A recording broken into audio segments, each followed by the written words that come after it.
Good morning, everybody. Welcome to the stream. Live. There we go. All right, we're back. It's been a while since I've done since I've worked on just various things. So different upgrades and things are taking place right now. The past week, I went to Monorepo World, which was a really good conference. A lot of fun. If you guys get a chance to go in the future, I highly recommend it. Very well put together. And one of my favorite things about Monorepo World was the second day, where they invite enterprise clients to talk. Um, we spent a bunch of time in breakout sessions, and those breakout sessions were really good. Um, and NX was interested in hearing from people who use their tools, and just find out, where are some pain points, what are they doing well, and just things like that. It was a lot of fun. And then Thursday, Thursday was the doctor's office. That was, uh, I don't understand doctor's offices. Um, there we go. Yay! I wanted this piece back. Awesome. If you guys don't know, on Windows there's the Power Tools, and it gives this ability to have zones where you can snap things to. And I rely on that heavily for streaming, so things are in the same place all the time. But yeah, that was what I was trying to get installed there. It's just getting everything in the right place. Um, anyway, back to the doctor's office. I don't understand. Um, like most doctor's offices now, will tell you that, if you're over a half hour late, then we're going to charge you anyway. Blah blah blah. Right. Um, but then. Uh, we sat in that doctor's office forever. Oh, we're at NX20. Oh. Hey, Marcus, welcome to the stream, man. It's good to see you. Um,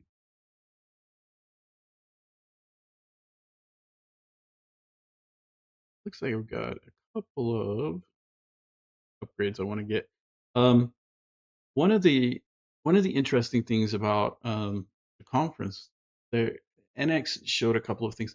I want to take a look at some ideas with Project Crystal in this project that we're using.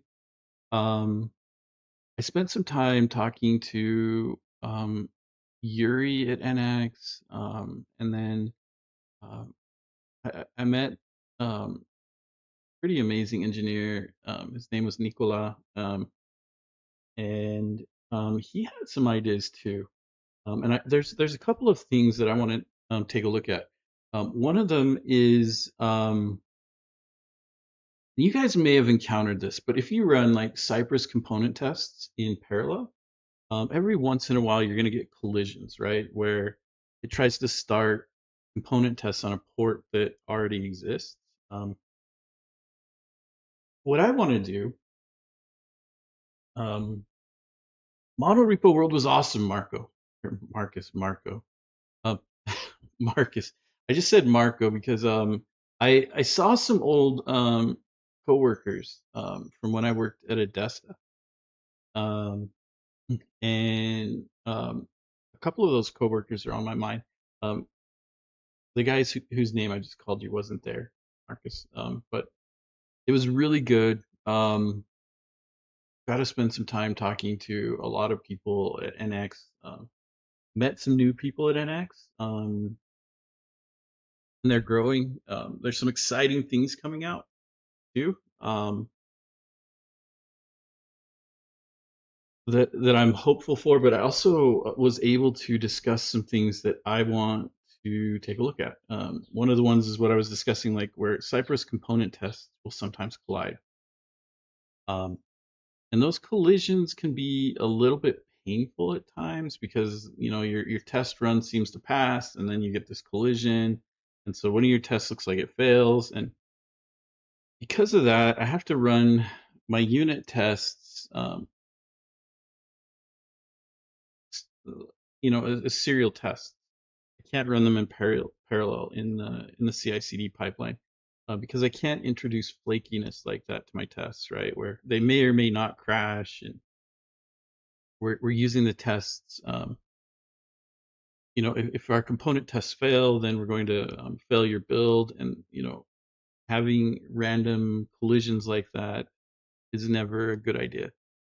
Um, so the idea is to take the affected, use Project Crystal to provide ports, um, and then there were migrations to run. Of course there were. I went from 19 to 20. See what our migrations are. We get that going. We will grab that into the buffer.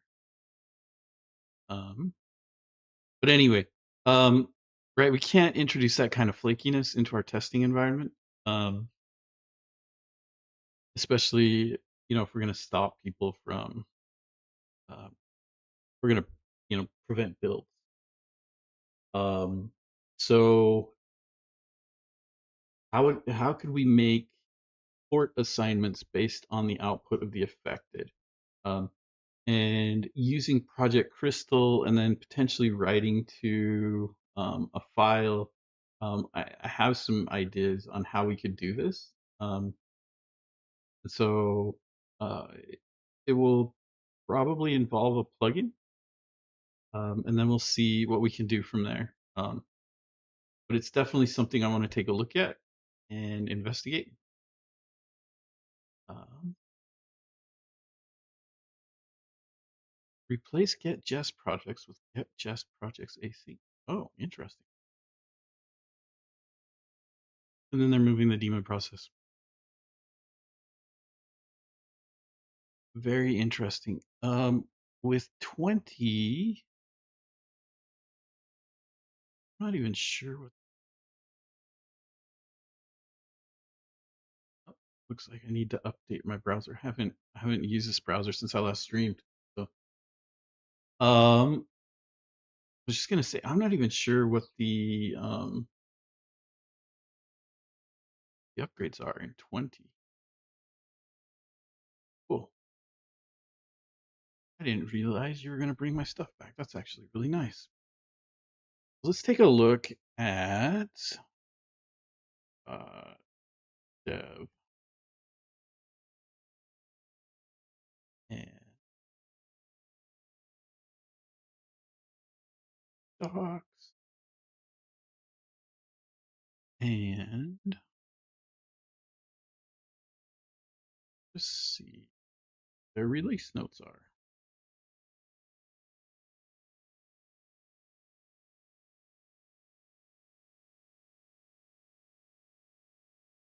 And extras.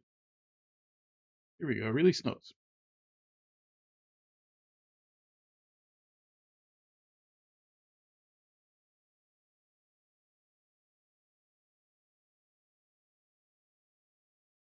That's for.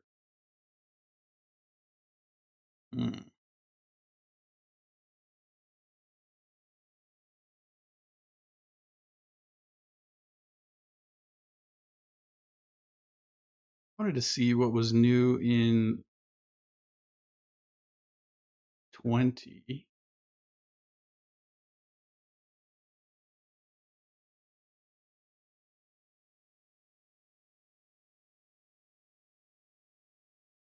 But these release notes seem to be enterprise only.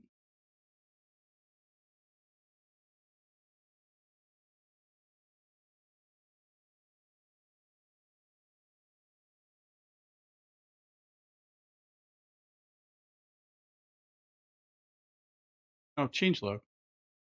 There we go. Oh, the new composite graph.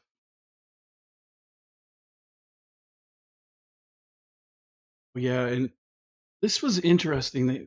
They demoed using RS Pack instead of Webpack. I mean, it's a drop-in place replacement, and it is way faster than Webpack. And it can use any Webpack plugins. So the interesting thing about this change is, if you had to do, like, if you're stuck on Webpack for whatever reason, NX20 gives you the ability to use RSPack. Um, and some, yeah, this was another big one here. Oh, and the as provided, that's interesting. Marvel packages are no longer published, that's fine. Storybook generators use storybook component tests instead of Cypress tests. Um, but this is one that I would like to take a look at here.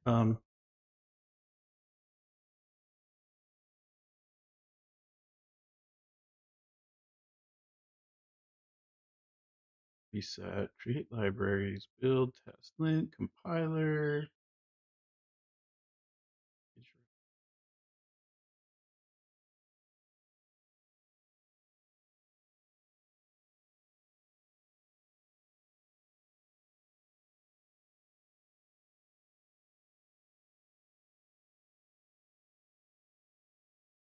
NX20 updates the TS mono repo setup when using preset TS.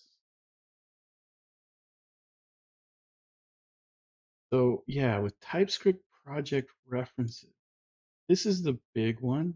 The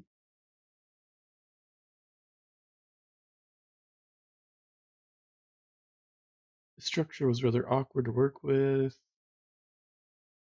What is a project reference? So yeah, so with project references, um,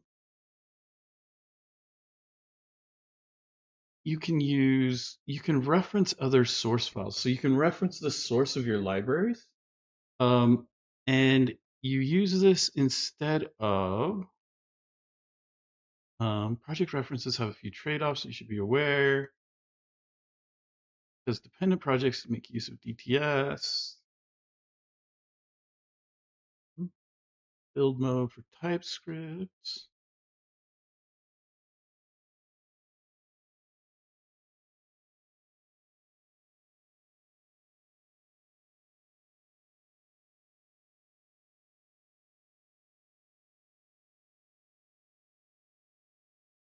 I I want to take a look at this before I dig into it too far, but project references instead of path reference aliases.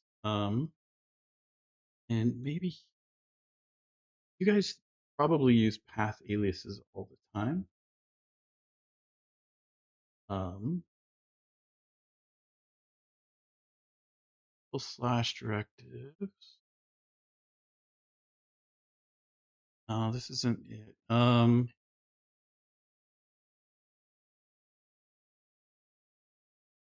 Anyway, by changing the way you reference paths instead of using path aliases, um, what it actually speeds up your build time significantly. It went the demo they showed went like it was almost 3 to 4 times um, speed up. So if you guys um, want to potentially improve the speed of your TypeScript build, taking a look at project references is probably a good way to do it. Um, Usually, what we do is in our tsconfig based JSON, we have, well, we can take a look, right? Let's get the migrations running. Oh, but we take a look at our tsconfig.base.json.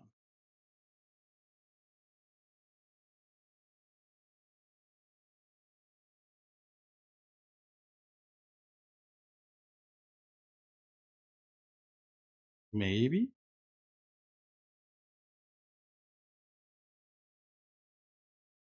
Oh no. Yes. Config. There we go. No, that's not the one we wanted. Yes, config. What are we doing? Yes, config base.json, right? So we've got all of these path aliases um, that refer to specific indexes. If we can convert these over to project aliases, we can actually improve the speed of our build. Um, if I understand things correctly. Um, so we use these all the time, and in fact, NX has a whole bunch of stuff built around these. Um, so I want to do some more investigation before we dive into that. Just make sure that I understand things correctly before. I want to shut this down because we're going to be doing a lot with npm here, really. Bit. The two migrations ran. Let's see what they did. So the jest config went to an async, which is what it told us. This is just stuff telling us, this is just me marking up stuff at the end of last stream. These are the migrations. I always commit migrations. It looks like we only had one change, which is crazy. So we created NX 20. And I'm a little like my brain is going in 100 different directions this morning. So let's get focused here. I have a whole bunch of exciting stuff I'm working on in the background. I'm doing research and stuff. Um, people often ask, how much time do you spend streaming? There's there's the time that I actually spend streaming, but it usually takes about between 6 and 8 hours of research and stuff for me to get ready for the amount of time that I stream. So it's usually about for every hour of streaming, I've probably done an hour or maybe a little bit more than an hour worth of research to figure it out. Let's take a look and just see where we're behind. The other thing I can't wait for is Angular 19. A lot of good stuff coming our way with that too. We need to upgrade Angular. We got a whole bunch of stuff there. Component store, I may not upgrade that one. It'll probably upgrade, but we're going to try and remove component store. Um, let's get Angular upgrading. So use the filter to see which Angular packages need to be upgraded. We'll do Angular and NGRX at the same time. So I've learned that you want to upgrade the Angular CLI, um, and then um, do Angular core, and that way you take care of the most stuff, and you don't have we'll probably have to pick up schematics Angular. Ooh, daemon server is not running.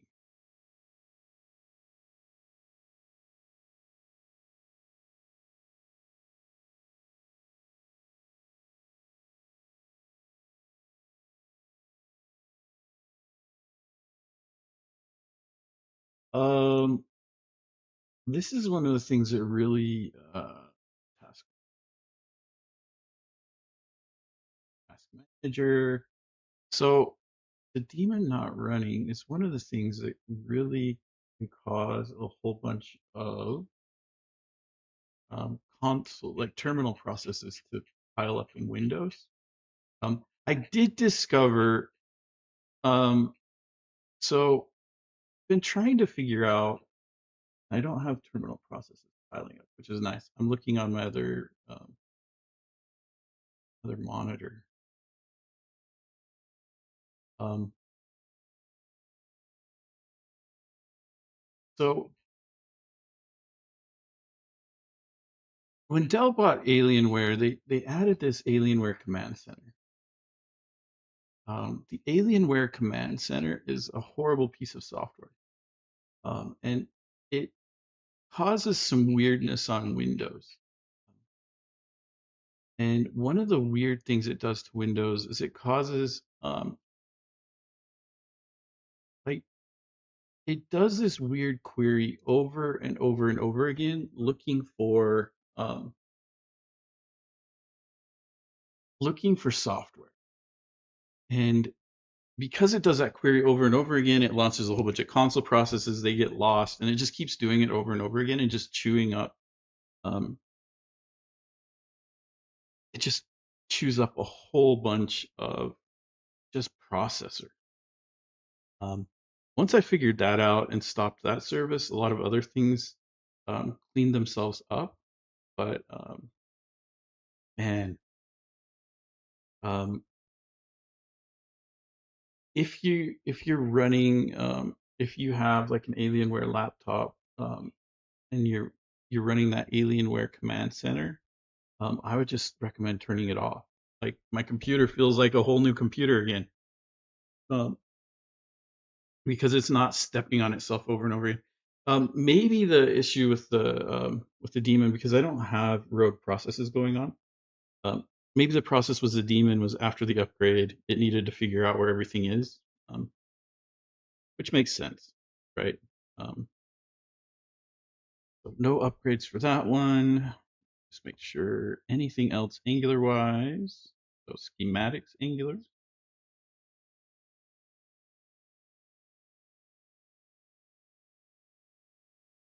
And I'll worry about Storybook Angular later. Um, I can do it. It's not going to hurt anything. The other thing I want to do is NGRX and Angular are kind of intertwined. And so I want to make sure that when I do this, I do NGRX, like the component store, the signal store, and Angular at the same time. Um, so let's go ahead and also do Storybook. Um, there's another thing, and I've been debating this. You guys tell me what you think. 'Cause I would love to hear your feedback. Um, in the past, we've talked about the warp terminal, and it's like the one thing that I really miss. So if we take a look here, node 22. So warp terminal. Um, this is like the one thing that I really miss when I go from my Mac to Windows. Um, I've been on this wait list forever. Um, there is an idea that you can get the warp terminal working in like WSL, right? Which is basically it's a wrapper around a Docker container that you can use in Windows that'll give you a Linux command line to your um, um, to your Windows install. Yeah, Windows Terminal got better, but you're not wrong, Dota 2 attitude. Um, and yeah, the Windows shell needs some help. PowerShell is an absolute mess. It really is. So PowerShell reminds me a lot of PHP when I stopped using PHP. Some things use the new modern stuff, some things use the old stuff. Naming's very inconsistent. Some things are safer to use than others. Yeah, yes. Let's name every command really difficult to remember, and then give it a two-character alias, right? Um, because that always helps people learn your shell. Um, but yeah, even so, like I can use ls in PowerShell, but ls is really an alias. So if I do help ls, I don't even remember the alias. It's a so it's named kebab case, right? But not totally because it's get dash child and right. This is like PHP around version 5 where naming conventions were all over the place. Um, but get children, right? But there are all sorts of aliases for it too, right?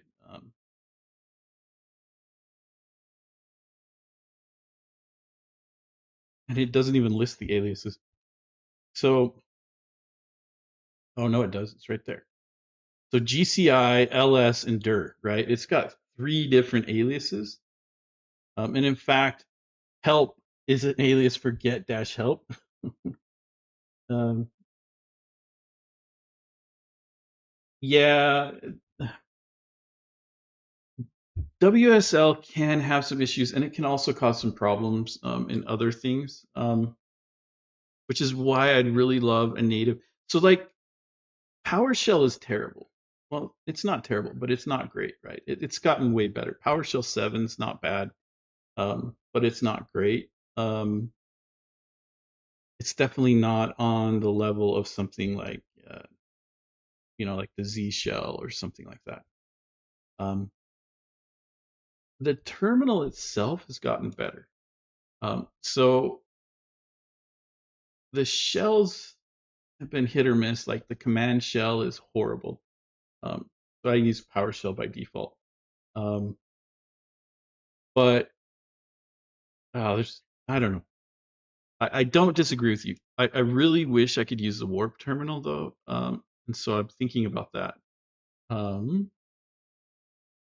Trying to remember. So there was no migrations to run. That's good. So go ahead and just make sure we've gotten all the Angular files. We did. So the next thing we can do is just look for all the NGRX stuff. And I think if I update NGRX signals, it's going to update everything else for me. Um, exec next migrate ngrx/signals. We'll just make sure that it upgrades everything. I think I might do components. I don't remember if we removed everything. Um, would be a cool project. Z shell alias. Yeah. Well, and I've got aliases set up for um I've got aliases set up for my PowerShell, but they aren't working. And so now I have to go in and debug them, and that sucks. Because I've got a P like an alias PNX, because you guys watch me run this PNPM exec NX migrate, right? I had this PNPM exec cut down to just PNX, and there's also PNPX, but it runs a little bit differently. Um, so ah, there's there's a bunch of stuff that I wish was better about the shell. So um, but I thought I told it to upgrade signals. Did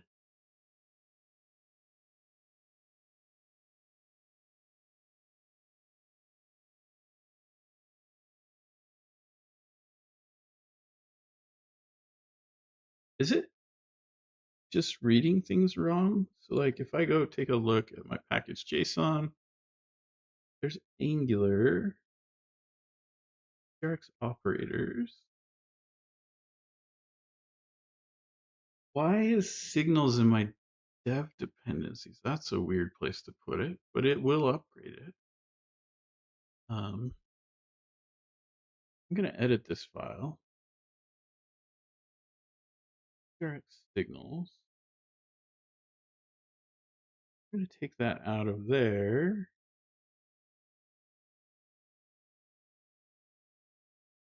Oh, that was weird. It was in 2 places.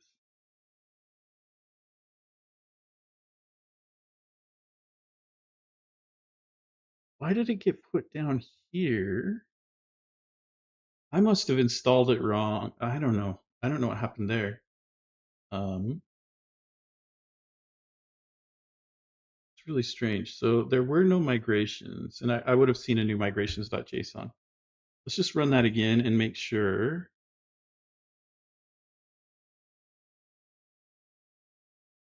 Why not saved this? Save that. Close it. Go back here. There's my NGRX signals. And there I am removing it. Okay, let's run that again. And this, like, being able to, yeah, that looks good. Okay. So now we can go back up here and run this. I'm not sure what caused that change. We can actually, let's just run a history on this file.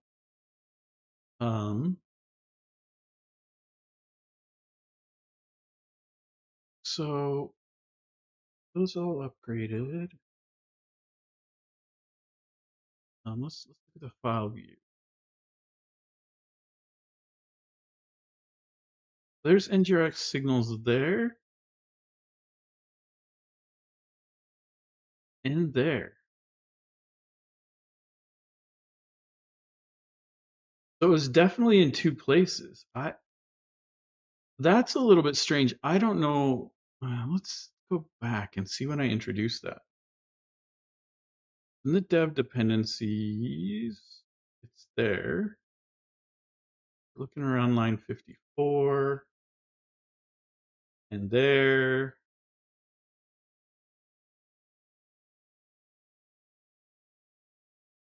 And there. I must have just added it.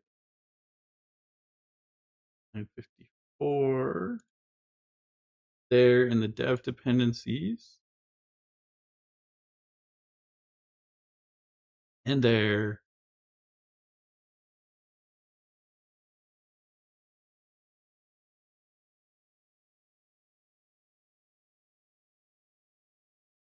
It is so weird. It's definitely here in the dependencies, and then it's also showing up in the dev dependencies.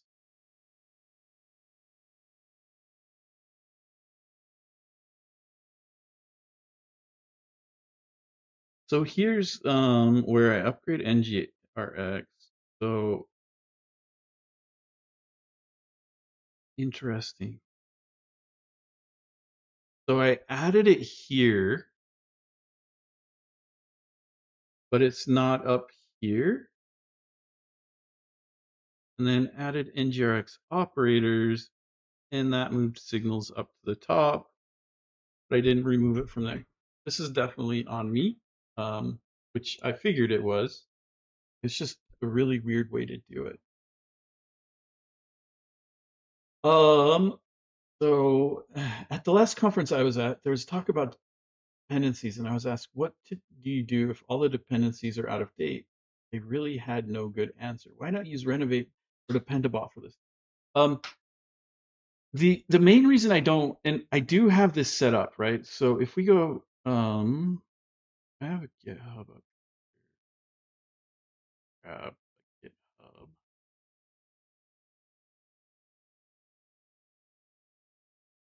and go ahead and sign. Um,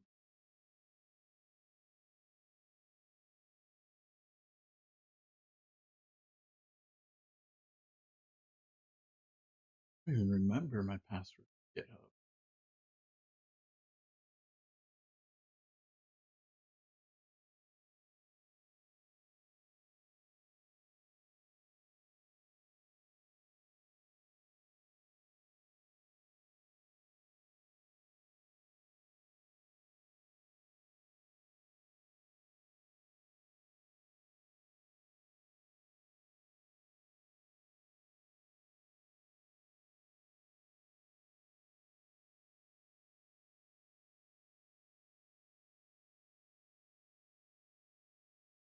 And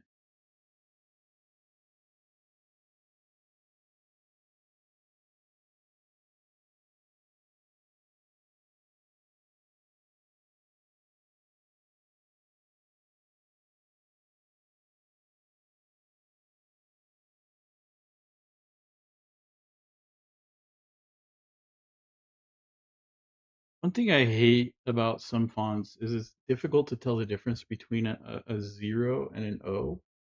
Uh, and I use generated passwords for sites. Um, Now don't incorrect word. Oh,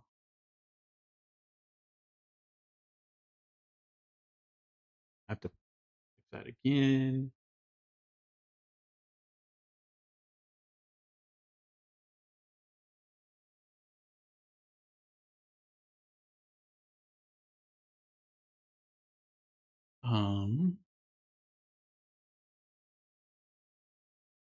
I don't want to get locked out.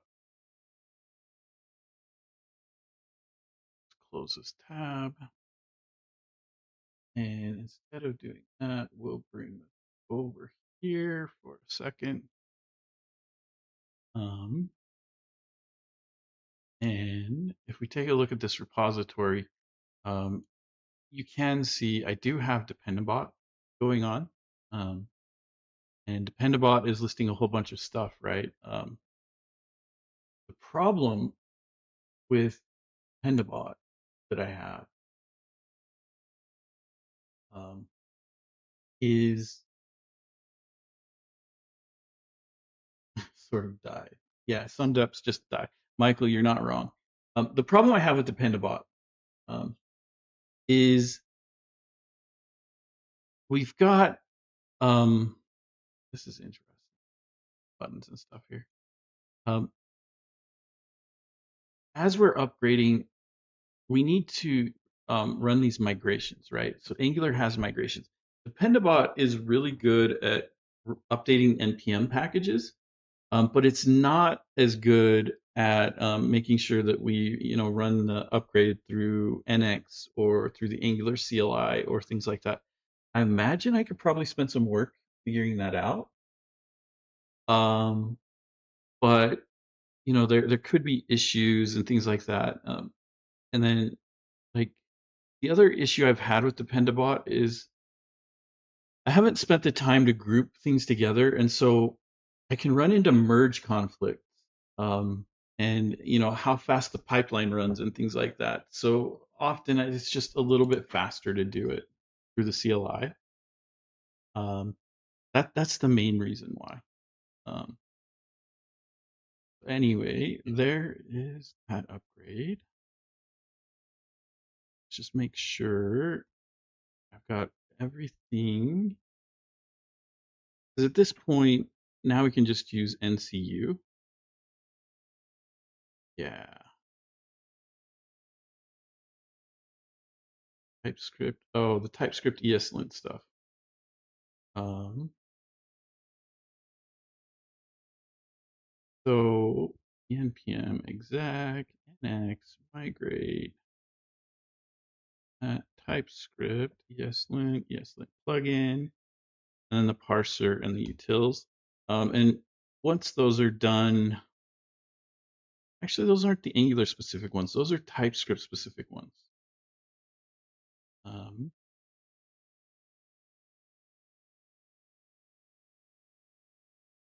figure that out. Yeah, that's fair.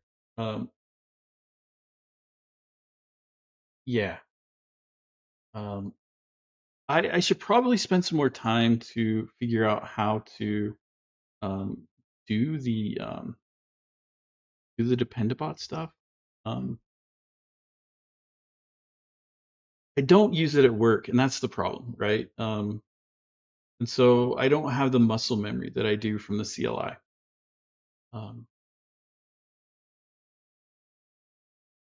That's the real reason here.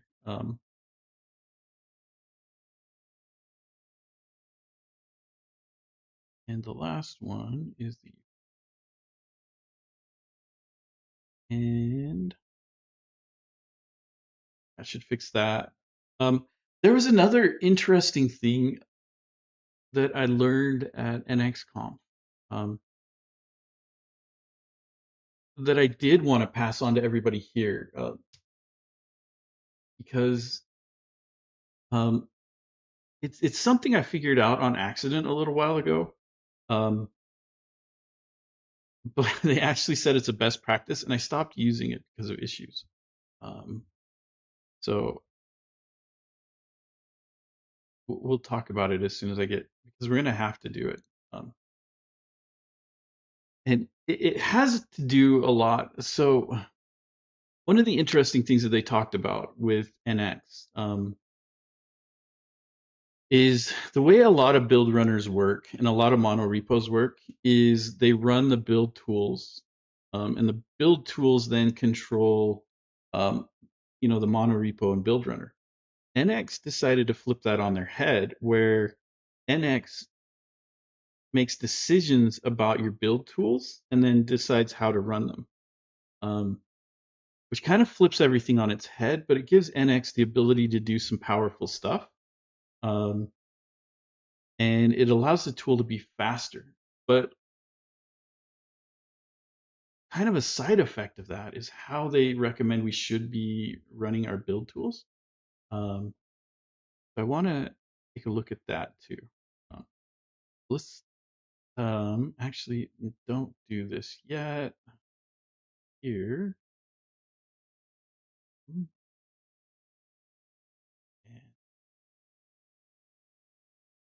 we upgraded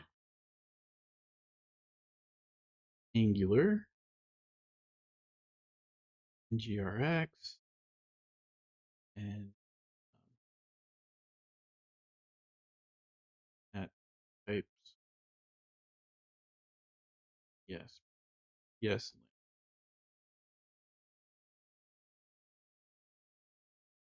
Push those. And now we can do this. And NCU is probably one of my absolute favorite tools. It's the npm check updates.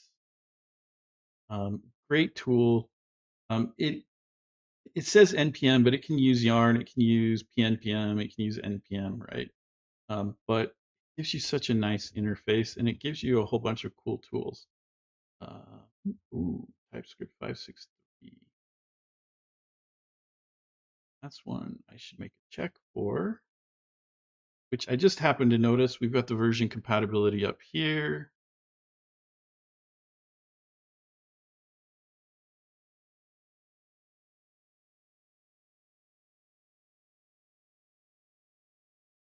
According to this, I shouldn't even be on 5.6.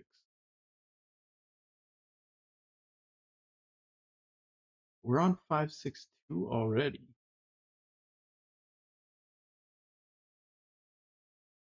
Who upgraded that? If we're on 5.6.2, I don't think 5.6.3 is a big deal.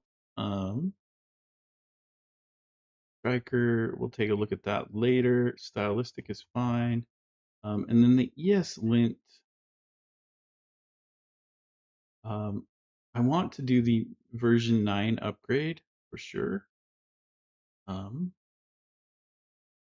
But right now, I think we're going to let it be, because there is an upgrade tool, but our project is a bit broken right now.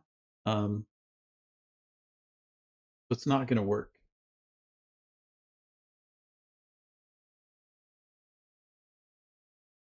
Okay, so there we go.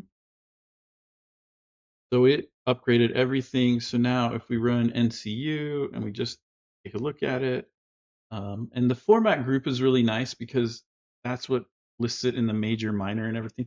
So all we've got left is ESLint. Great.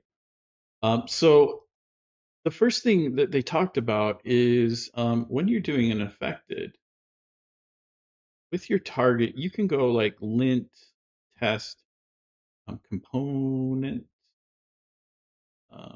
test. And this is going to run all those targets at the same time. This is a suggested way of running your NX affected, or any NX command really. And if you need to make special changes, there are configurations and files like that they've given us that allow us to make those changes. So if component tests can't run in parallel, then there's places that we can configure that. And if your unit tests need to add certain things or set certain flags, there's places we can do that too. Um, but the reason they suggest doing this over just running lint and then test and then component test is that Angular can, or not Angular, NX can analyze this, right? And it can look at build, build dependencies for component tests and linting, and it can optimize the way that they run, um, optimize the threads, um, and um, by default, it's going to use 3 runners. So you can see that it started out doing domain lint test, and then pipes test. Um, so, right, we've got 12 tasks remaining, but it's running the test. And so based on its analysis, it's adding lint and test in there based on where they fit. So it's doing analysis of, okay, these tasks should potentially run first, these tasks should run, last. There's other things that it does once you introduce cloud with flakiness and stuff, to where it's like, oh, this is often flaky, so let's schedule a rerun. Um, so once you start getting into like NX Cloud and stuff, there's a whole bunch of other stuff in there that it can add. Um, and I'm expecting my tests to fail because I've just made a mess, right? We haven't really finished the migration that I started a long time ago. It looks like we're going to get an hour to get into the code, which will be good. Um, so we'll dig into that code. And yeah, the last thing running, right? The nice thing is all of our failures are here. I mean, we can see what failures we have. Um, so it's printing out, that components lint failed, which is true. That one keeps failing. Um, and then the tests also failed, which is true because I haven't finished fixing the tests. Which the Sudoku tests run stuff that's in component, and so if component's broken, Sudoku's probably broken, and then the component tests of components. The components is just broken in general. For this one,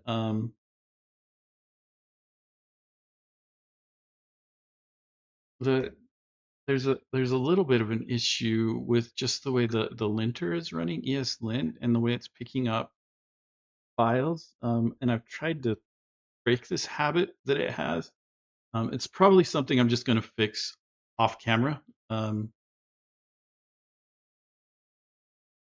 But it doesn't like the dot storybook file, and really I don't even care if it goes into dot storybook. Um, so I'll get that figured out, and once I get it figured out, I'll show you guys the fix on stream. But that's the linting issue. The other two issues are bigger issues. But the other thing we will take a look at when we get into NX is I want to connect this up to the cloud, and I want to do some investigation with agents, and see what we can do with agents, um, NX agents. And as long as your project is public, you get a certain number of free agents and things like that. Boilerplate file in a lib you use is bad news bug. Exactly, Michael. And the frustrating thing is, and I don't want to dive into this before because we've done this a few times where I've spent a half hour trying to track this down on stream. And I'll figure it out and then I'll show you guys how I fixed it. But really, all I want it to do is just ignore everything in this directory. I really don't care about anything in this directory. Um, so I need to debug and figure out why it thinks it needs to run these JS files for Storybook, and then we'll figure out what's causing it. Right? Then my linter will be completely fixed. Anyway, we're in an okay place. make sure I just commit everything before we jump into this. So we'll stage this, and we upgraded our dependencies. One thing I do recommend, if it's possible for you to do this, like it's some of the bigger enterprises, right? Well, and you can see that I'm using Renovate here for, um, to answer your question, Dota. I do use it to track dependencies and stuff. And on some of my other repos where I'm not working on them on stream, I'll actually go in and use Renovate to do some of the upgrades. But certain upgrades, just safer to do at the command line. Anyway, I got distracted. At your organization, if you can get in and do upgrades, a lot of the time, the reason upgrades get out of date is because people don't keep up on them, right? So if you do small incremental upgrades, things seem to go fairly smooth. It's when, you've been sitting on updates for like 6 months to a year, and then you go in and now suddenly you have to change, 300 files in your project, and nobody has the time budget or the testing budget or even the appetite to do that kind of an upgrade. And so then you wind up stuck, right? And that's how you get organizations who are stuck on Angular 4, right? Or Angular 8, or Angular 11. Those are the three big ones that I see a lot.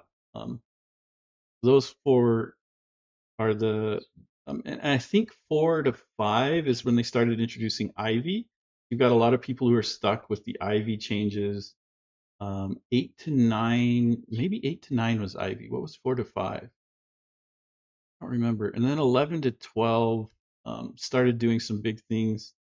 Um, and I am starting to see people like 13, right? 13 to 14 when they started introducing signals and stuff like that. I am starting to see some people staying on 13 and not going to 14, 15, 16, 17, 18, or 19. Crazy. Um, the Angular for Enterprise episode of the Angular Plus show has some good arguments for keeping up to date and convincing. Absolutely, the Angular Plus show is a great show. And I always get those two confused. Is Angular Plus the one that has like Mike Brocky, or is that the one with like Jan? 'Cause there's the Angular Plus show, and then there's the Angular blog. Is that what? I always forget. Yeah, Jan is on Angular Plus. Yeah, I was just talking to Brocky about his show too, but Angular Plus is great. There's some great people on it. Q is on the Angular Plus show also, and he's a fun person to work with. Anyway, let's get into some code, right? And I shut it down, so bring it back up. Um, and there is an interesting discussion going on, WebStorm versus VS Code, and there's good arguments on both sides. I will tell you that I was talking with Chow. Angular Air, yes, yes, yes. Thank you, Marcus. Um, and Chow was telling me that he is doing something for WebStorm, and the Primogen is going to be doing live reactions on it. So I actually am going to look watch that one. Very awesome shows, and they're both in my podcast to listen to. Um, but I am horrible with names for whatever reason, and I don't know why. Those two names just always get stuck in my head. Um, so I think we finished the undo redo feature, I believe, and we were moving on. I think I added some comments to help me realize where we wanted to move on from. Um, so here, the solver.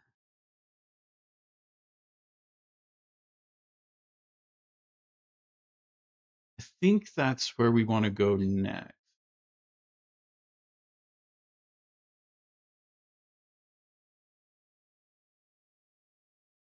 So we'll start adding in the solver. One thing, and I've started writing an article on this, and once I'm done with it, I'll share it with everybody.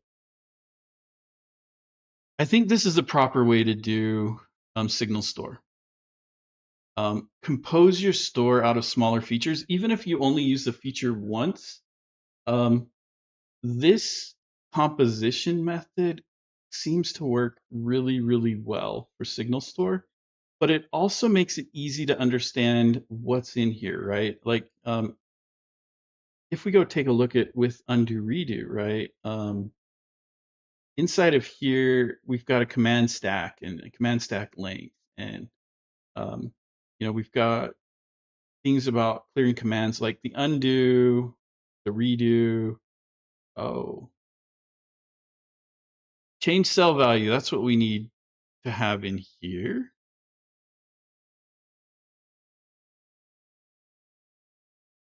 So for our undo and redo to actually work, we need change cell value. So that's what we need to look at next. And the reason I say to do this is much easier to read and understand, right? So like grid computed could probably be named better. But managing, which cell is selected, that makes sense. We can turn puzzle mode on and off, that makes sense. Undo redo, that makes sense. So the next feature that we're going to do is this change cell value, right?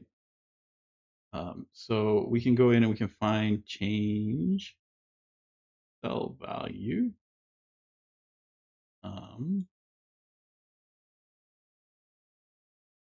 So here's the change cell value, and this calls a couple of things. It calls update cell value. It checks the grid for errors, checks the grid for a win, and it updates the pencil marks. There's a lot in this one thing here that I'm not sure should be here. I saw Alex.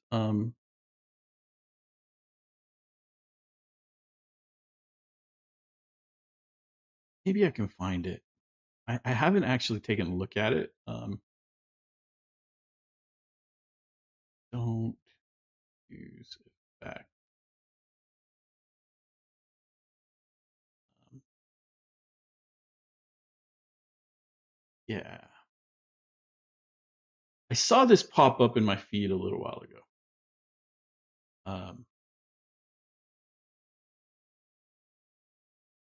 And oh, there's even an Angular Architects article on this. Interesting.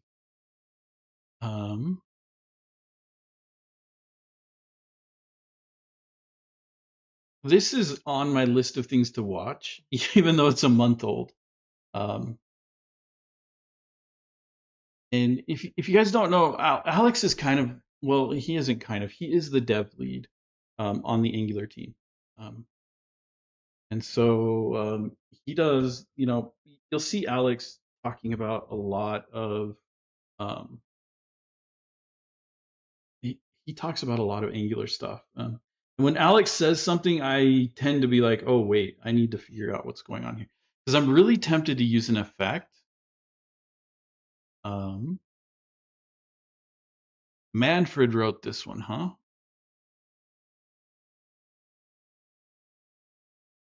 Yeah, see,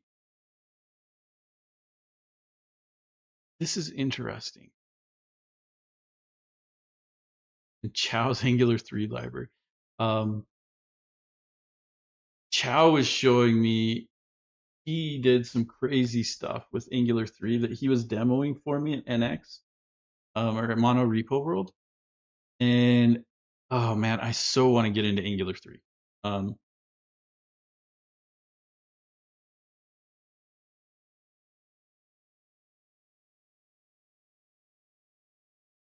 so far we've discussed when to use effects and when they're to be avoided. However, this is a question. Usually it's changing signals.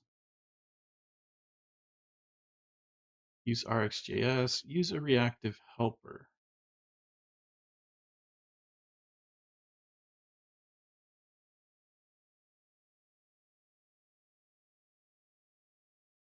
Yeah, Alex Rickabaugh mentioned in GitHub issue is explicit effect.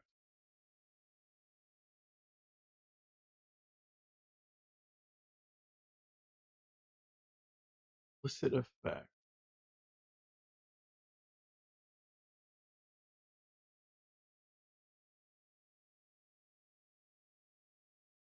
So explicit effect from ng extension, huh?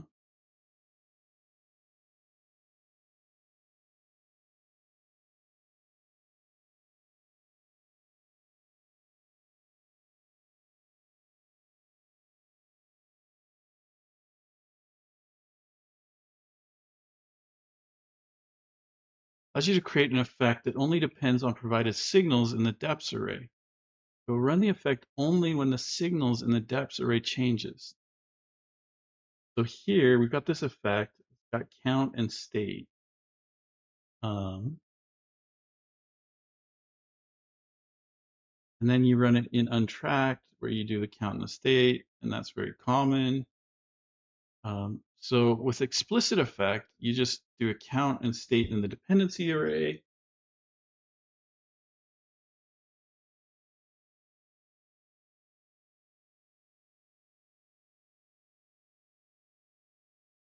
So you can accept signals, writable signals, signals that have signal reads as dependencies. And the effect is cleaned up. You can also use cleanup and do that. In addition to the regular effect, a defer value is a third object. This set will trigger the effect function call, not the initial value. Oh,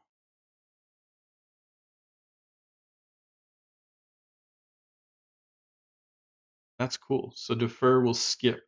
So trying to do a skip one. I was actually at a conversation at lunch where they were talking about how would you do a skip one um, in signals. This explicit effect with a defer does just what they were talking about. Um, so I'm curious about this. The reason I'm looking up effects, right, is um, update cell value is really what we care about, but like checking the grid for errors, um, really, uh, checking the grid for a win and updating pencil marks.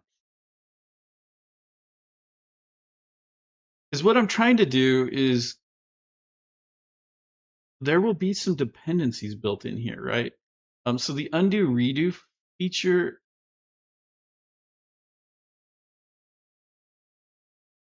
we'll check the grid for errors, we'll check for a win, and it needs to update the pencil marks. Um, and these are all dependencies that this undo redo feature will get because it's going to be using the change cell value, because change cell value is going to have those dependencies. Um,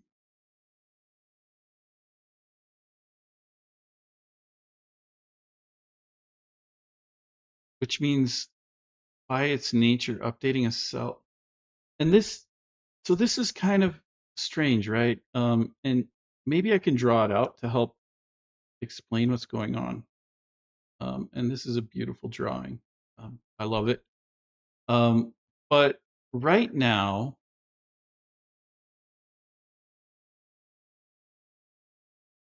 we've got an interesting dependency going on, right? So um, right now,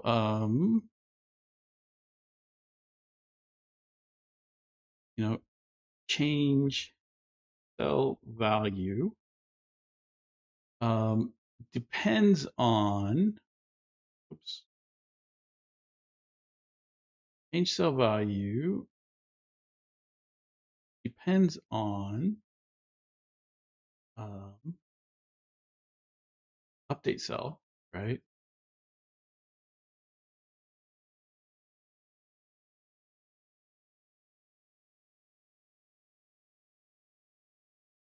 Update cell value. And so, we can draw this arrow from here to here, right? We have this dependency. Um,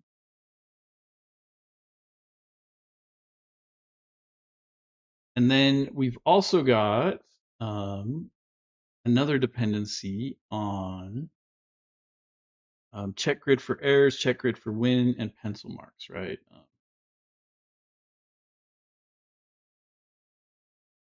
So we've got another dependency here.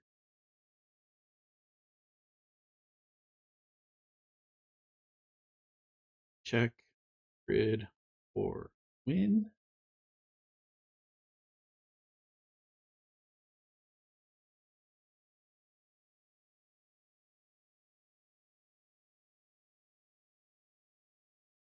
And we've got check grid for errors. And then here we've also got update pencil marks, right?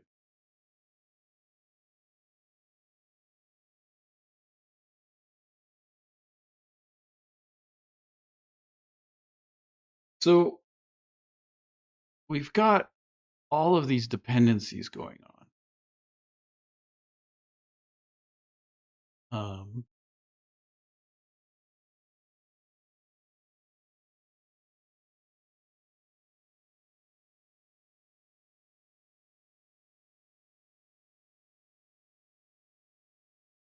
Right? And so this one function depends on the ability to update cells.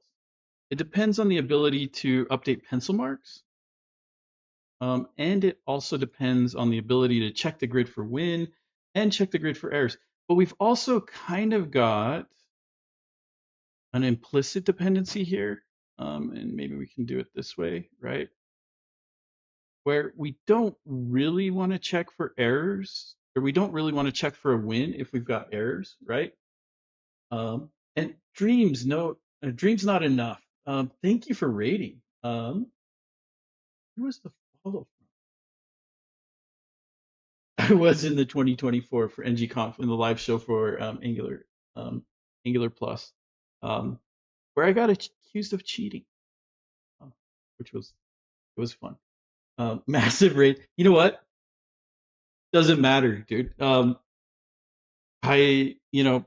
the beginning, um, welcome. I just appreciate you joining. Thank you for being here. Um, we did run into each other in the hallway of NGConf.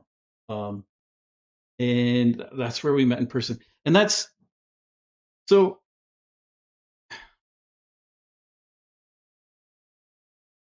please come say hi. Um, I always enjoy meeting people. And this sounds like I'm going to say something horrible. It's not. What I want to say is if we've met before, remind me.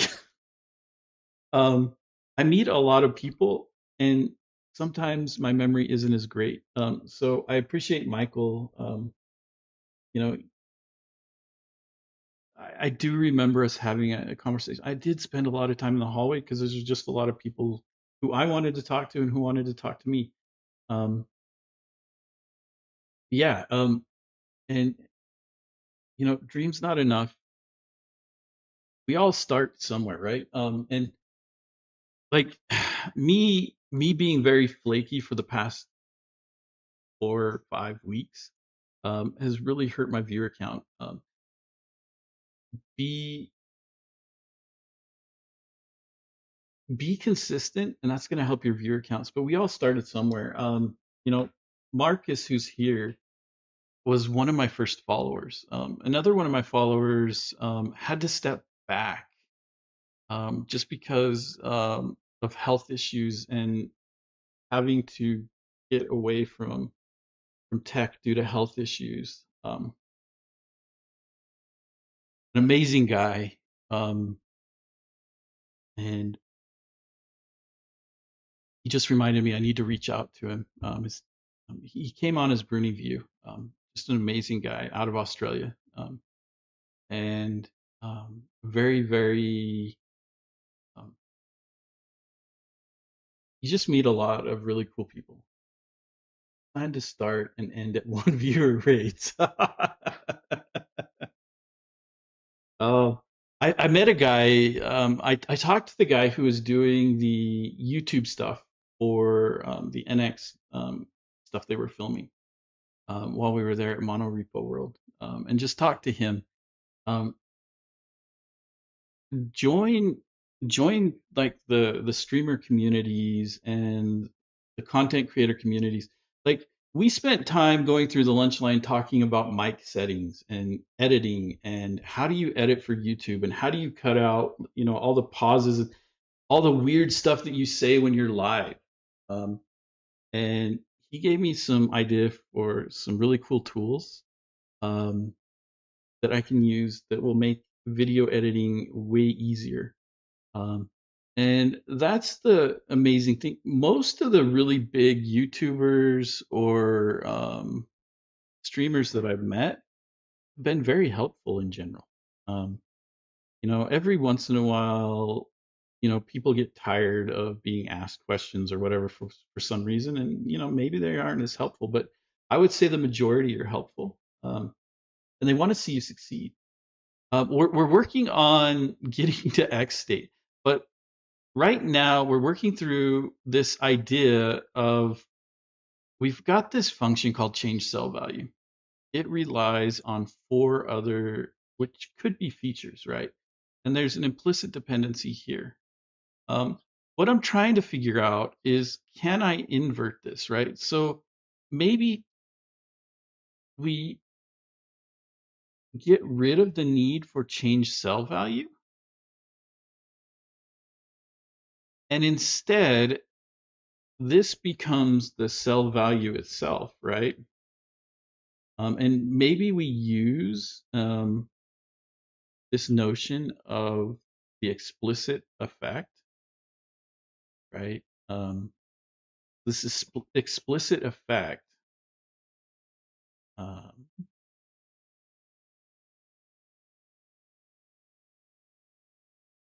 so cell value changes, and then we create this explicit effect on it.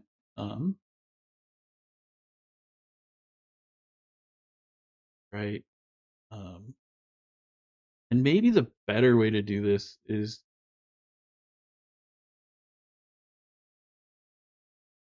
so cell value. So we can invert this arrow, right? So we can. Is there a way?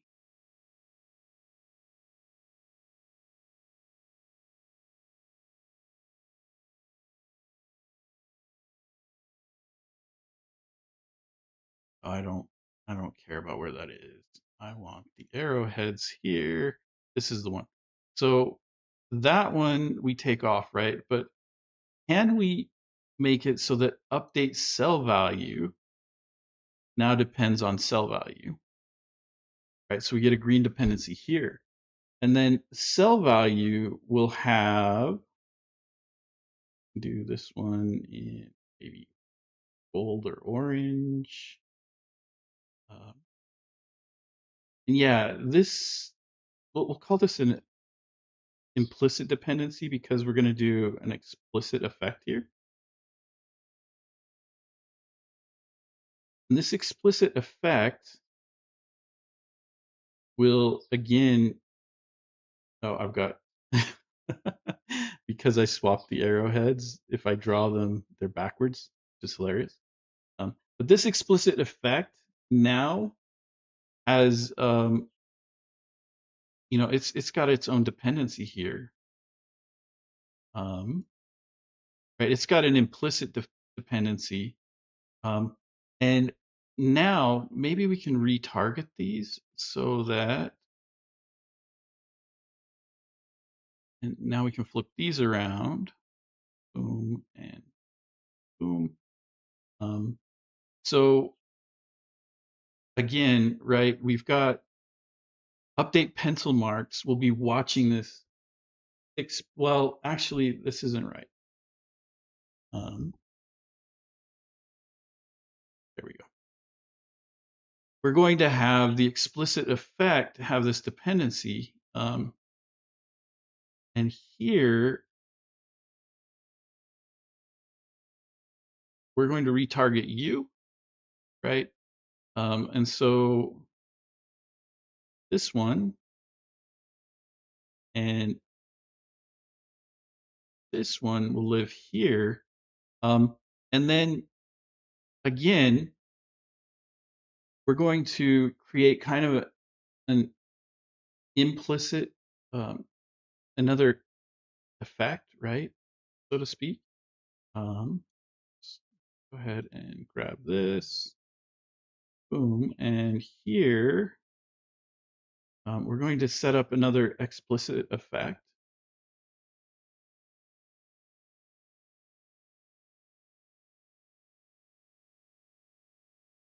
And this is kind of my idea, and this is why we were talking about effects earlier, is, through this effect, and now retarget this.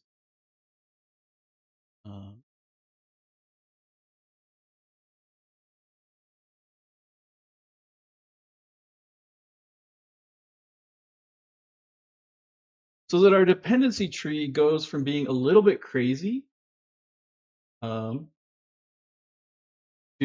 what we're looking at here. And let me get back to, I asked AI to explain xState to a 10-year-old.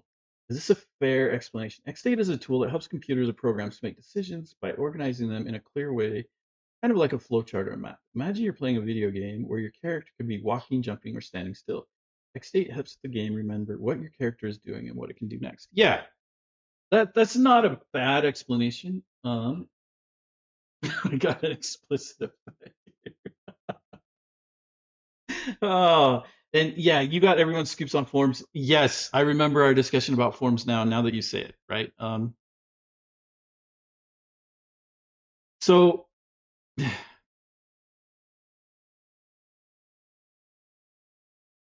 there's a book that I love to recommend. And let me grab it quick. And hopefully you guys can see this as my camera refocuses. Design Patterns is what it's called. It's by the Gang of Four. But really, any design patterns are useful. This one I really like because it focuses on composition and things like that. It's a fairly old book because a lot of the stuff is in Java. But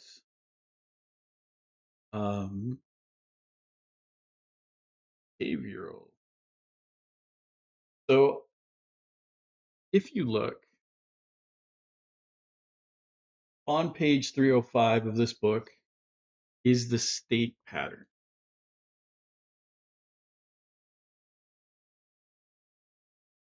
The state pattern talks about things like state machines. And you'll see, the book is, it's not highly technical. It's not like implementing domain-driven design or something like that, which is a very technical book. But it's got diagrams and stuff in it. The idea of a state machine is very similar to what it's saying, right? Where your character is walking, jumping, or standing still, right? In that state machine, right, your character could transition to the walking state, right? Maybe you move the control stick forward or who knows what, right? your character is now walking. In the update function of the walking state, every frame is going to update positionally, right? However, in the standing still, we really don't care about position because your character is not moving, right? We're still going to be checking colliders and all of that stuff, but you can still have that update call, right? But that update call could be a no-op function. It could be doing other things, right? Maybe standing still, right? You're going to start a timer and you're going to check that timer, and after a certain amount of time of standing still, you're going to play the idle animation. Who knows what, right? Um, and as they start walking, you're no longer going to use that timer, right? So you've transitioned to a new state. That timer goes away, but now you're going to play the walking animation. You're going to update the position, and then when running, right now you're going to play the running animation, and you're going to update the position much quicker, right? And maybe running has some acceleration built into it too, right? And stopping and things like that. And in each of those states, you would have that update function, but the update function does something different for each state, right? That's a state machine, right? Um, the state machine has different states, like it talks about, walking, standing still, and running. Those are your different states of the character, right? The state machine's job is to provide ways to transition from standing still to wherever you can go. Another example is like when you're standing still, um, maybe your game transitions to walking and then running because of the acceleration factor, right? Or who knows what, right? Or maybe you can instantly transition into running, who knows, right? But you can set up those rules to where, a character already has to be walking, and then, when they press the run button, um, now that character starts running, right? Um, and so there are defined ways that you can move, and you can't go from running to standing still. Maybe you have to transition to a slowing down state and then standing still, right? Because there might be some momentum that you want to add. But those state machines define clear ways for you to move from standing still to running, right? We said, you have to transition through walking and then running, and then from running back to standing still. Well, we don't transition backwards. We transition through a new state of slowing down, and then we transition to standing still, right? Um, and there's other parts to it. That's very much what a state machine does, right? It defines how you can transition through states, but each state, like we said, always has, like when we were talking about it, it always has the update function.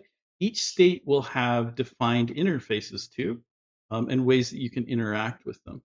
Uh, so, hey, no, yeah, no problem. And that's why I like state machines. And we use state machines a lot in programming. We just don't explicitly call them state machines.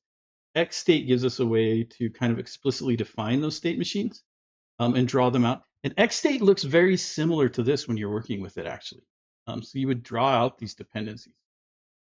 Um, and so best viewers on, hey, guess what? You just got yourself banned. Um, ah, every stream, you've always got to have one, right? Somebody come in, hey, we can sell you viewers. I don't care.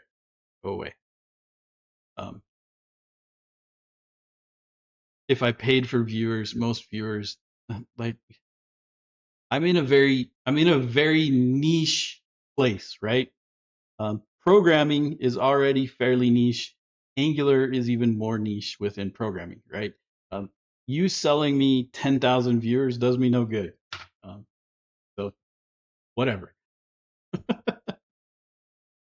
But anyway, this is what I'm kind of thinking about, right? Is that really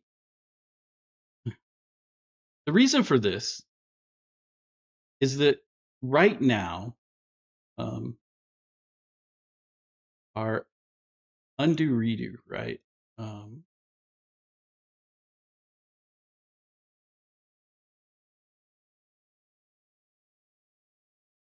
so our undo. Ooh, that's difficult to see. Oh, it's just the editing mode, right? Our undo redo has a dependency here. Oh, and I've got my arrows backwards again, so we'll fix that. Right, so undo redo has a dependency on update cell, right? In the old way of doing it, there was update cell. Well, no, it actually had a dependency on the cell value, right? And then the cell value had the dependency on all of these things, right? Which meant that there was, you know, a dependency that happened. If we can invert this, this flow makes way more sense, right? With this implicit dependency here that then calls update pencil marks and check grid for errors and all of this stuff. We don't need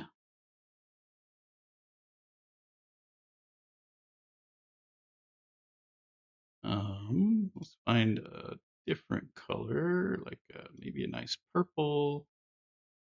So all of this stuff over here is kind of ancillary to the undo redo, right? All undo redo really cares about is updating the grid and specifically updating cells with the deltas, right? We talked about that. It shouldn't have to have dependencies on pencil marks, right? Pencil marks should depend really on cell values. Check grid for errors should really depend, and maybe we don't even use an effect here, right? Errors could,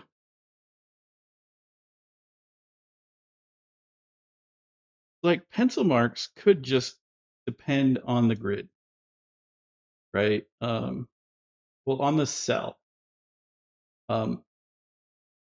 Checking the grid for errors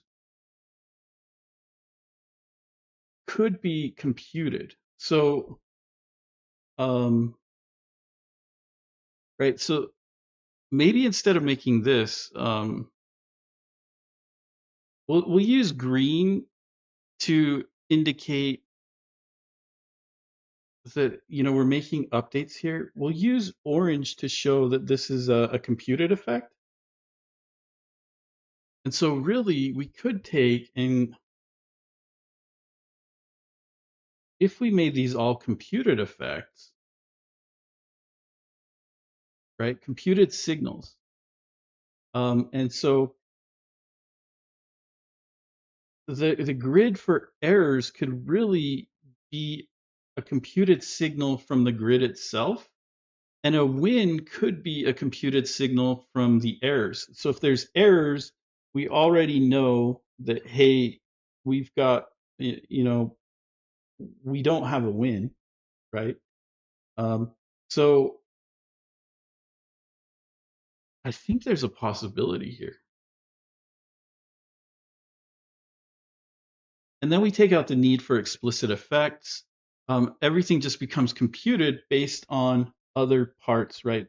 Previous pieces of state. The nice thing about this is that, I've kind of drawn this wrong.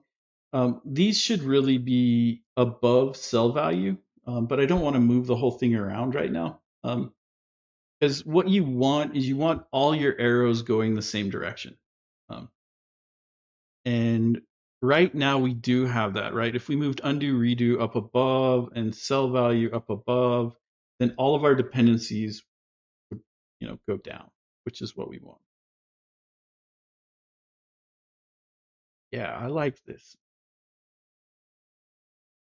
So we're going to move over update cell value. That's where we're going to start. And undo redo can be done because it's going to depend on that, right? And the whole thing that started this was this change cell value discussion here. We don't really need to change cell value. We pass in the cell value options, but really we just update the cell.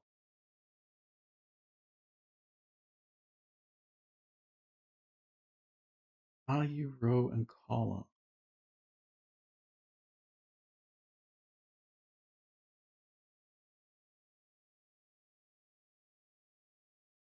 But I'm not even using most of these options anymore. We're only using the cell value. An update cell value is an updater on the state of the grid.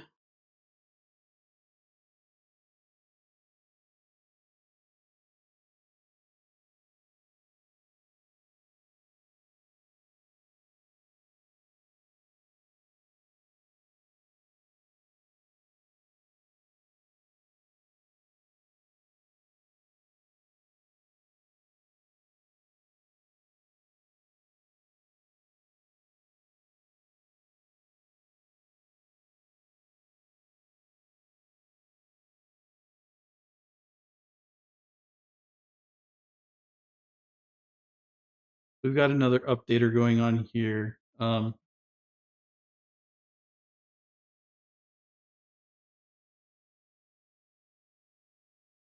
But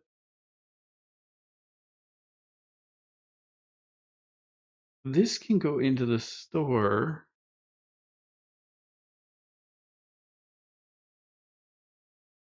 Probably after the manage selected.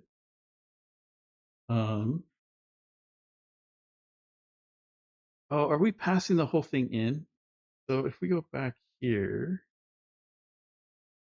um, okay. I thought we were, so we are taking in the entire options. Um, but that's fine.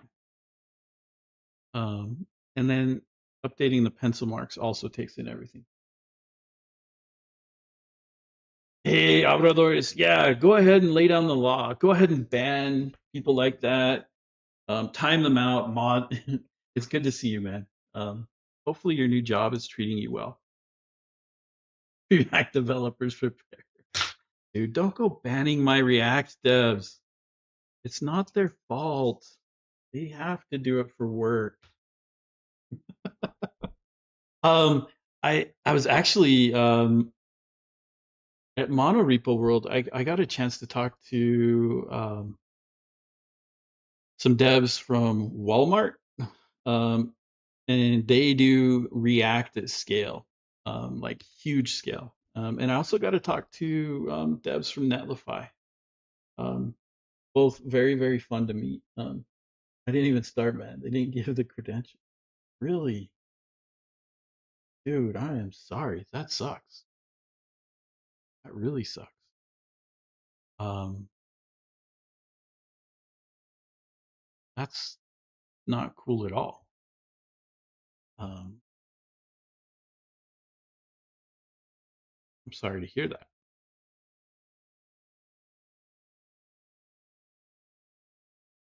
If you guys don't know,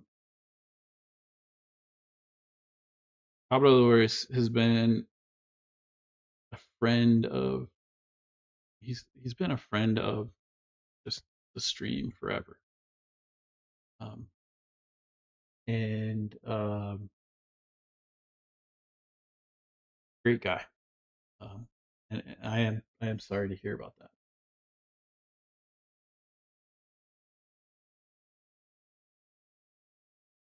What is the new React library? You're gonna have to tell me about that one. I haven't kept up on it. I heard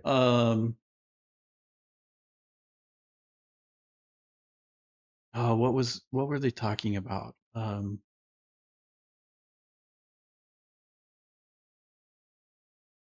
Serverless server functions, was that it? It was something like that. I don't remember what it was, but anyway, we're going to create this update cell value. Um, and this really just has this updater in it, and So we're just setting the value and then the read only.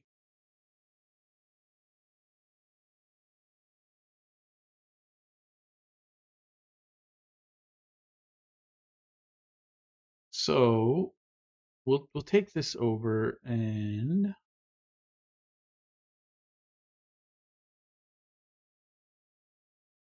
we're going to copy this into our function in here.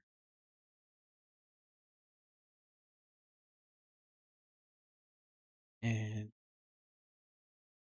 the latest change allowed us to do this, where we can add an underscore to our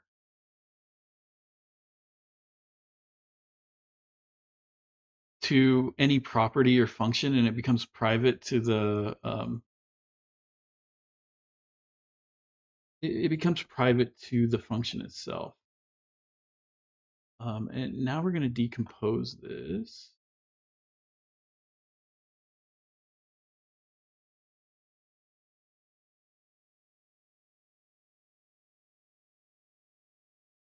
Isn't it like here?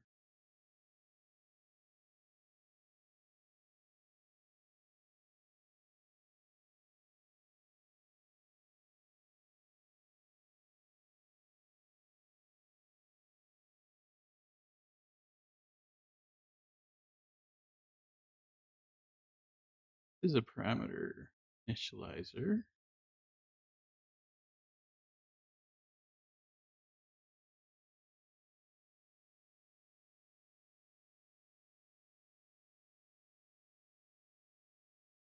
Update cell value. Oh, that's the problem. Means needed.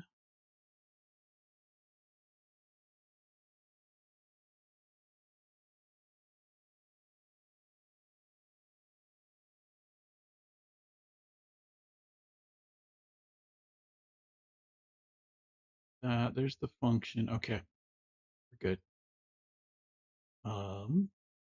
So what we're doing is we're destructuring the value that we pass in, and then we're going to call this update cell value here.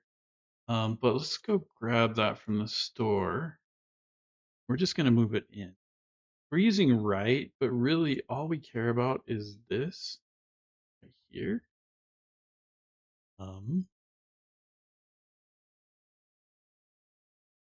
So we don't need the updater at all. We can just put this in, and we can just say state.grid, state.grid. Boom. We aren't returning anything now. Get rid of that. This doesn't work. This is bad.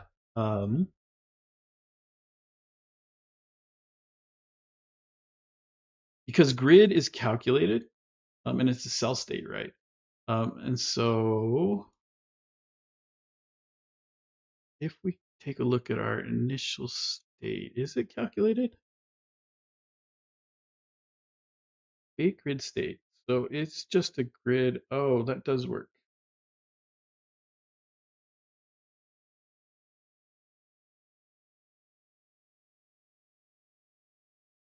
But that's not what we want to do. That's actually kind of bad. So what we want to do instead is we want to do a state.grid.update. And then we're going to get our grid.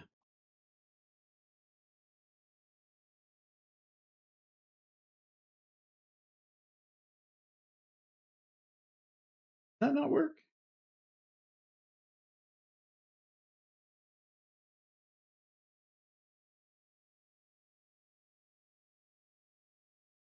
Oh, yeah, it doesn't work here. It works here. We don't want to do this.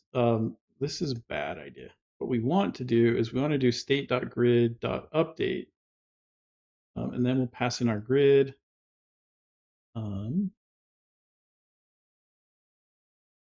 Yeah.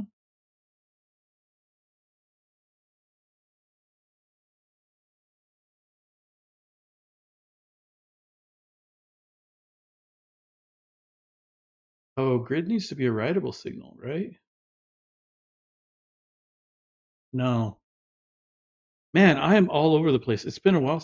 What we want to do is we want to patch state.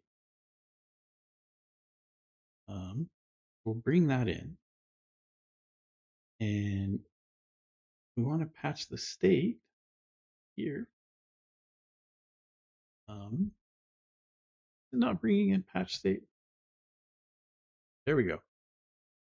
And so inside of here, we need a function that returns the new grid, right? Like you can see here with the undo redo feature, where we just return a partial that has the stuff that we care about, right?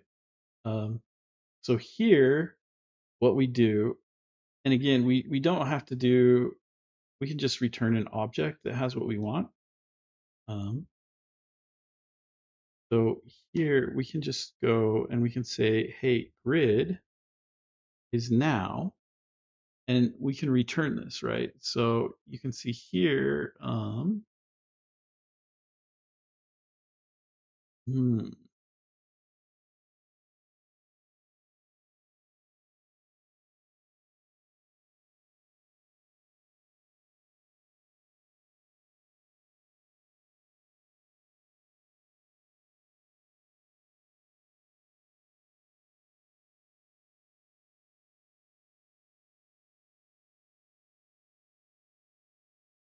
so we want to modify the grid.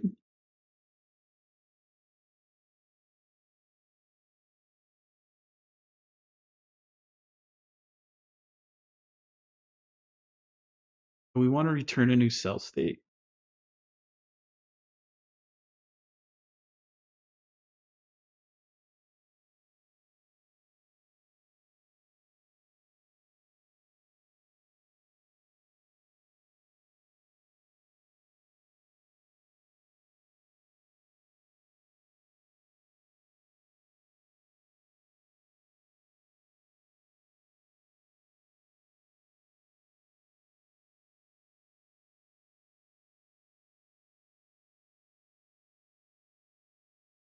The other thing we can do here is we can actually make this a tuple, where we can say number is row,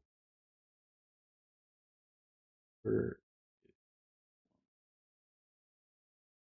I do that backward. Row number. Oh no, we can't do that. Never mind. It has to be a two-dimensional grid. I probably tried to make that a bunch of times.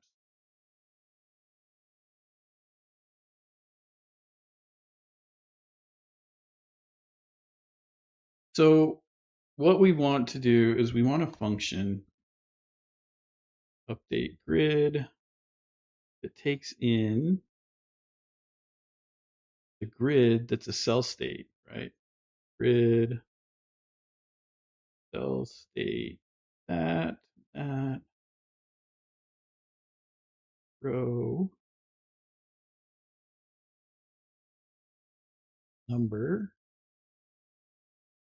column, number, value is also a number, right? Is value here? No.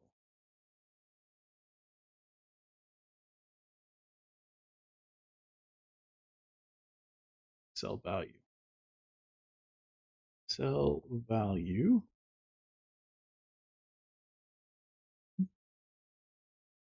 And then is read only equals false.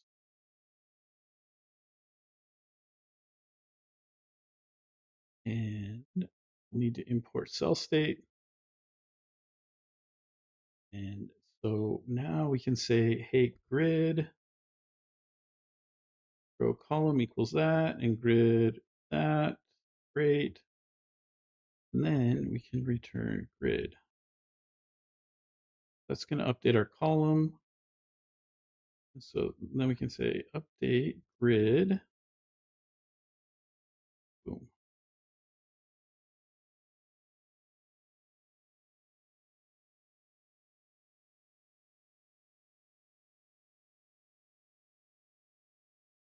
And value can be undefined because we haven't fixed that yet. And that patches our state. So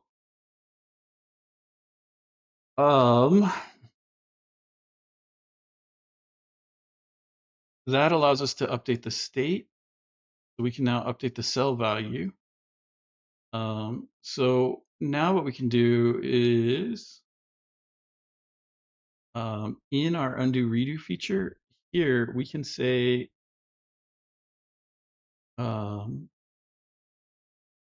with undo redo, we want a signal store feature. But now we also want it to rely on certain things. And so we can do this. And now it's going to complain because it's going to say, hey, oh, it needs to have a generic on it. Do we get the auto fix on that? We do. Perfect. And the reason that it wants a generic is that you run into these weird cases where it can't infer the types, and so it will tell you that your features don't fit together. And man, like there's a guy I work with who's amazing, great dev to work with. He and I would spend like hours just trying to figure out why things didn't work, creating features and moving things around. Knowing that you can just put a generic that you never use on your function was a huge help. But anyway, we want to tell it that hey, we need there to be certain methods, and we're going to use the type function.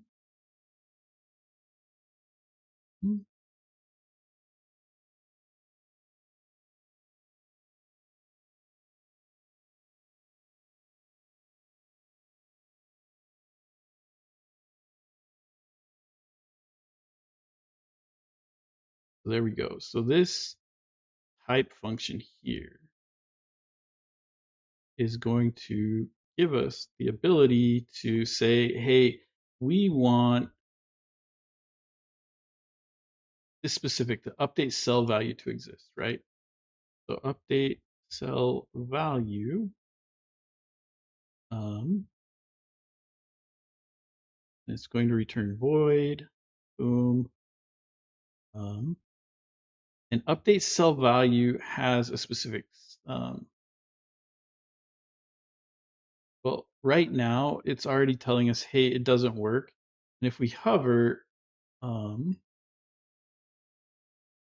we can see that we go down.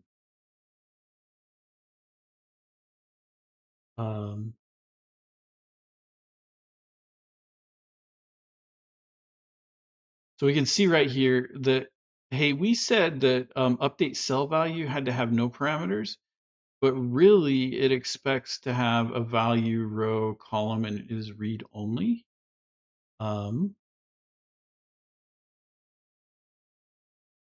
So if we grab this and we put it in here,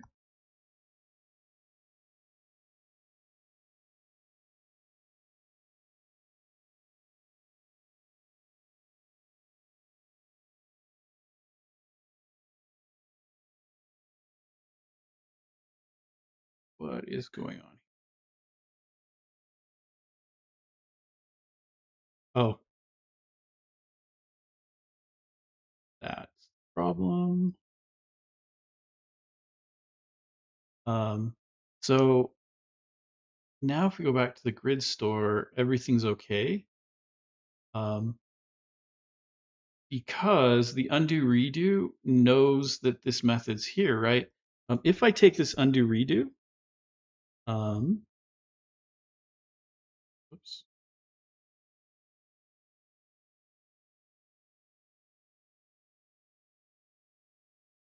and say we put it above the with methods call, it's going to give us an issue again and say, hey, it doesn't know, we don't have that on there. We don't have the update cell value that you're looking for. Um,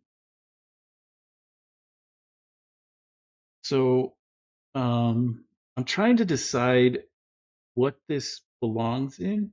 Um,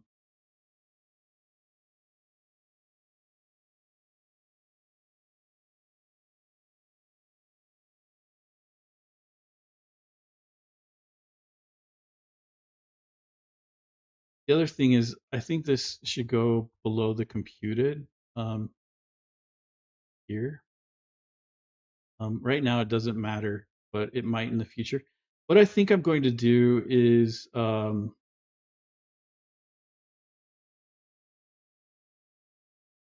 might move these into their own feature.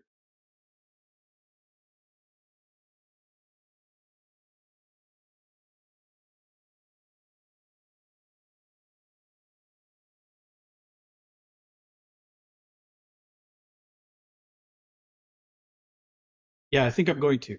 Um, so we're going to add a new feature here. So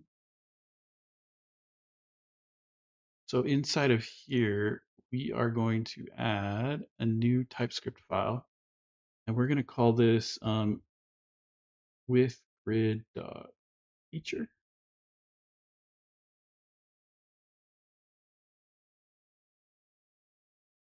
That works, and we're going to export with grid,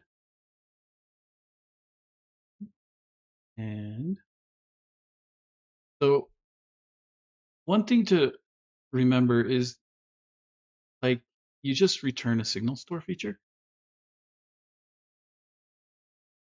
And so we can just do the same thing here. Export. Oh, and I need the function here, right? Export function with grid. Boom. And now we can just return signal store feature here. And we can bring in our signal store feature. And so then the next thing we can do is we can go back to our grid store. We can cut all of this stuff. And we can just paste it in here. And it's going to be happy with that. And we can take this function here. We can move it into here.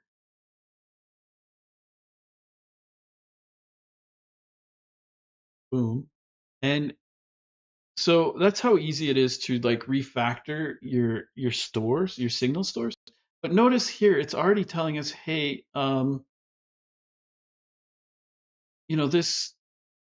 this function right here, and so this with manage selected relies on grid state, right? It has to have a grid state, but you aren't providing a grid state, and it would be nice if you would go away, please. There we go. So we just pull in our with grid, import that, and now everything here is fine again, right? Um, so because with grid is providing a grid state, this guy's fine. And because with grid is also providing that function, this one doesn't care.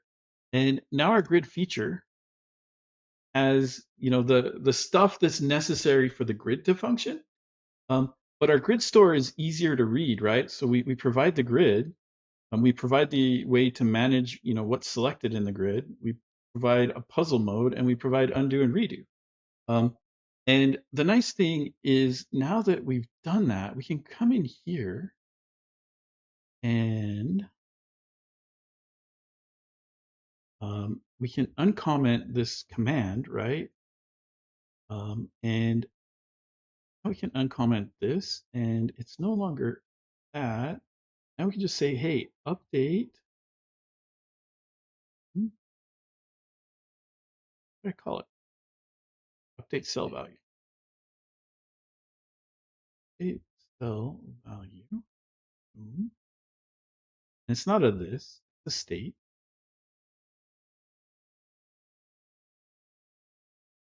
And so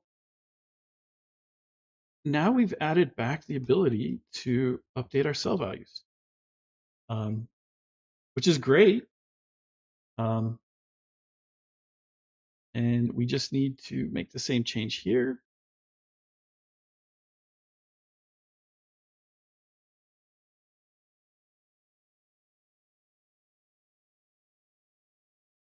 Update cell value. Boom. And the cool thing about the compositional nature of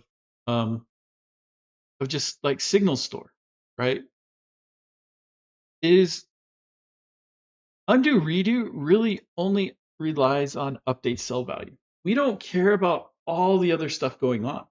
All it really cares is that somewhere above it, something is providing this method so that we can use it. Everything else, all of the command stack and all of that is completely encapsulated within our feature. And this in and of itself is the killer feature of Signal Store, right? Because we just made a pretty major refactor. Like, it's taken us forever to pull stuff out of this old store, right? Because we have to trace through methods, we have to understand methods, we have to understand what's going on. And we no longer have that problem. You want to come in here and make sure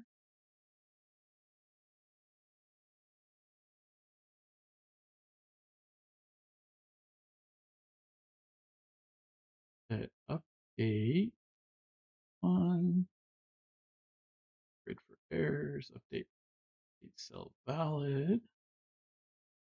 So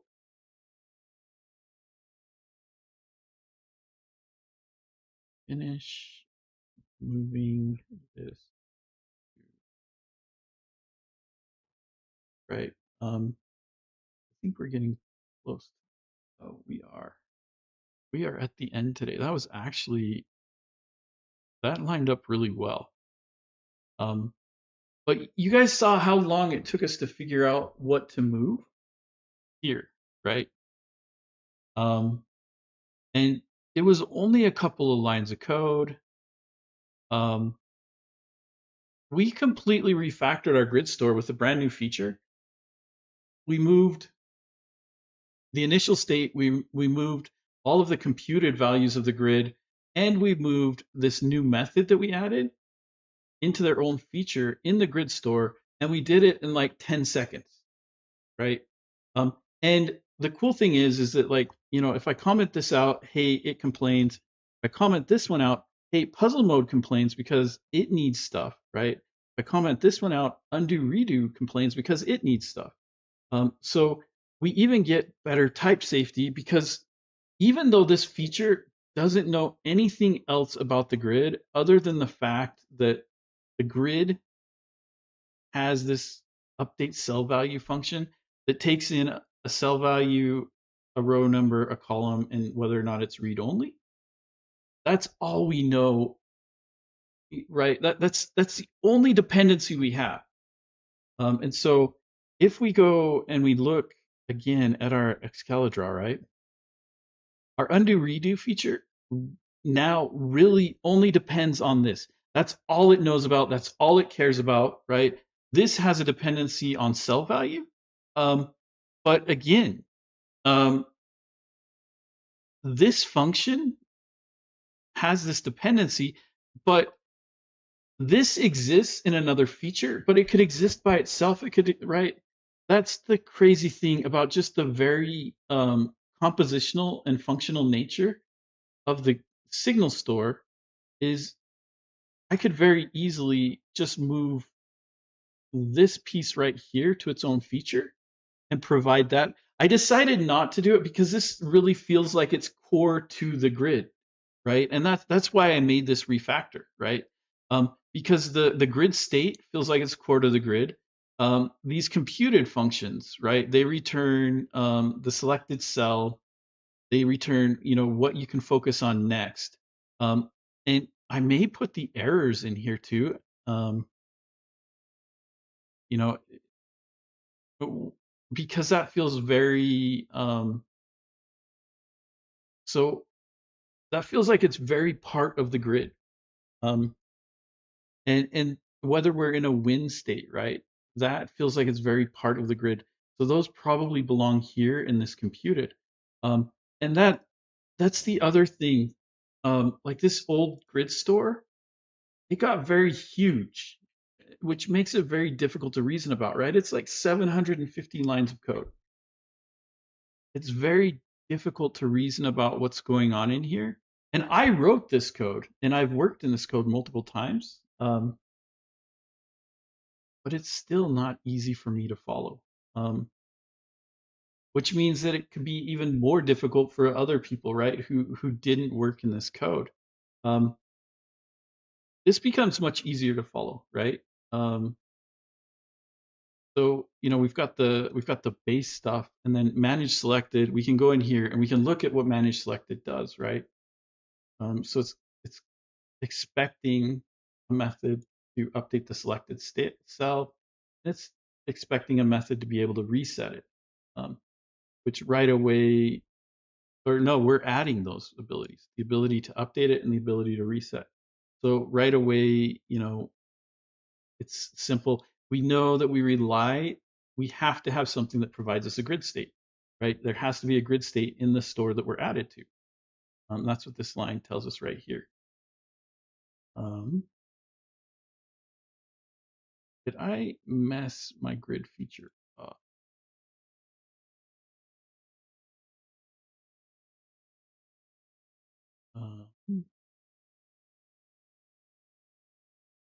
My undo redo.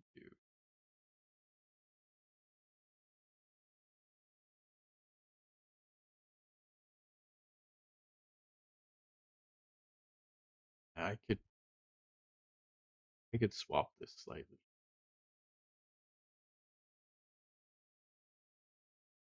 Actually, the easiest way to do it. Type here.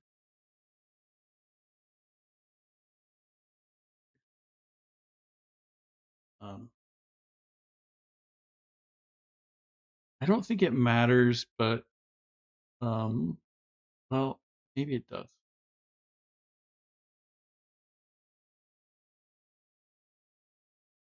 But anyway, that's the power, right? Is sure we'll probably wind up with the same amount of code, but I can test grid by itself. I can test manage selected by itself. I can test puzzle mode by itself. And then I can test the store for only the interactions that I care about for the whole store.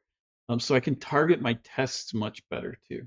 And because it's compositional, I'm targeting much smaller tests here, here, and here, but I know these pieces work. So that when I go to the bigger piece, really all I'm caring about is interactions between.